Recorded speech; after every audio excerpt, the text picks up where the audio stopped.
ओम नमः शिवाय। आज हम लोग सुन रहे हैं श्री शिव महापुराण रुद्र संहिता पार्वती खंड अध्याय 9 का चतुर्थ दिन का श्लोक पठन अर्थ पठन। यहाँ पे मैं आपको जो भी बता रही हूँ शिव पुराण में पूरा श्लोक सहित बता रही हूँ, और उसका यही वजह है कि जो भी स्तुति हम लोग करते हैं श्लोक सहित ही करते हैं। तो क्यों ना हम शिव पुराण श्लोक सहित सुनते रहे, शेयर करते रहे, हर दिन देखते रहे। हमारे पुराण हैं, हमको सुनने चाहिए।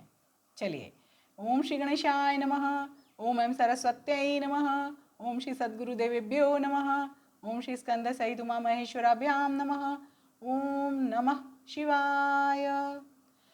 कल हमने जो सुना था उसमें गिरिराज की बात अंत में सुनी थी, वो एक बार थोड़ा सा बता देती हूँ।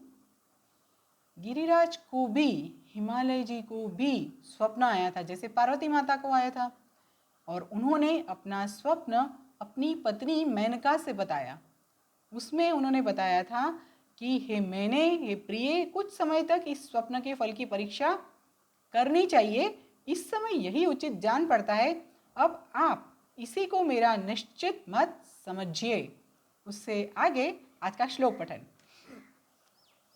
ब्रह्मोवाच इति उक्त्वा गिरिराजश्च मेनका वै मुनीश्वर सन्तस्ततुः परीक्षन्तौ तत्फलं शुद्धचेतसौ इत्थं व्यतीते अल्पदीने परमेशः सतां गतिः सती वीरः सुव्यग्रो भ्रमन् सर्वत्र स्तुतीकृत् तत्रा जगाम सुप्रीत्या कियद्गणयुतः प्रभुः तपः कर्तुं सती प्रेम वीरहाकुलमानसः तपश्चकार स्वं तत्र पार्वती सेवने रता सखिभ्यां सहिता नित्यं प्रसन्नार्थम् अभूत्तदा विद्धो अपि मार्गणैः शम्भुः विकृतिं नापस प्रभुः प्रेषितेन सुरैः स्वात्ममोहनार्थं स्मरेण वै दग्ध्वा स्मरं च तत्रैव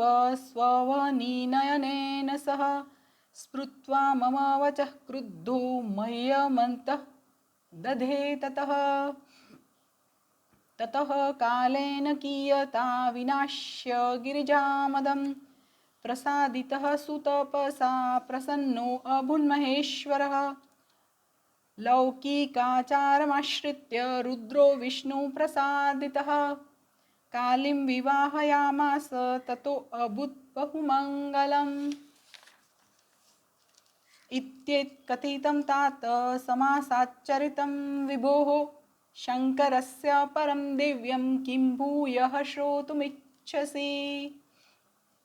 यहाँ पे श्लोक पठन मैंने कर लिया है, अर्थ पठन आपको बता देती हूँ।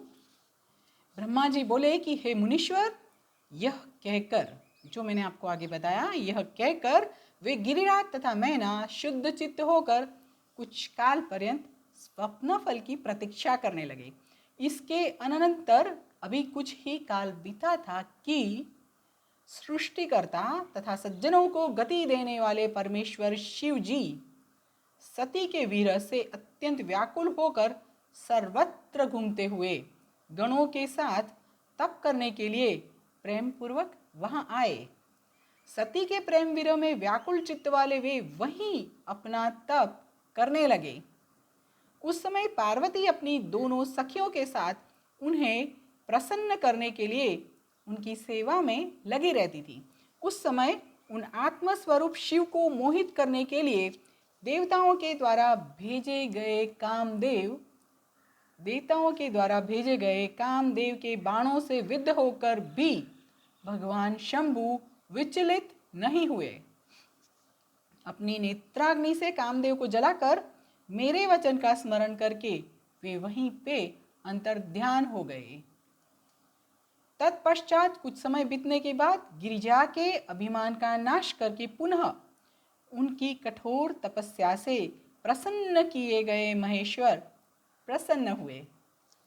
उसके बाद विष्णु के द्वारा प्रसन्न किए गए रुद्र ने लोकाचार का आश्रय लेकर पार्वती के साथ विवाह किया। उस अवसर पर बहुत मंगल हुआ।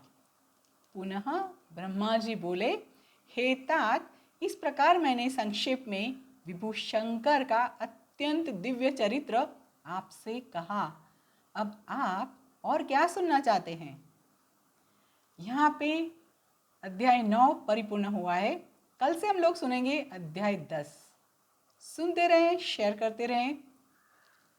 इति श्री शिवमहापुराणे द्वितीयायां रुद्रसंहितायां तृतीये पार्वतीखंडे स्वप्नवर्णनपूर्वकं संक्षेप शिवचरितवर्णनम नाम 9वां अध्यायः।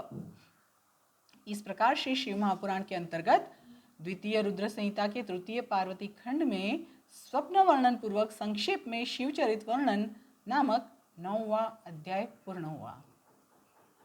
जुड़े रहे, शेयर करते रहे। चलिए, ओम नमः शिवाय, ओम नमः शिवाय, ओम नमः शिवाय।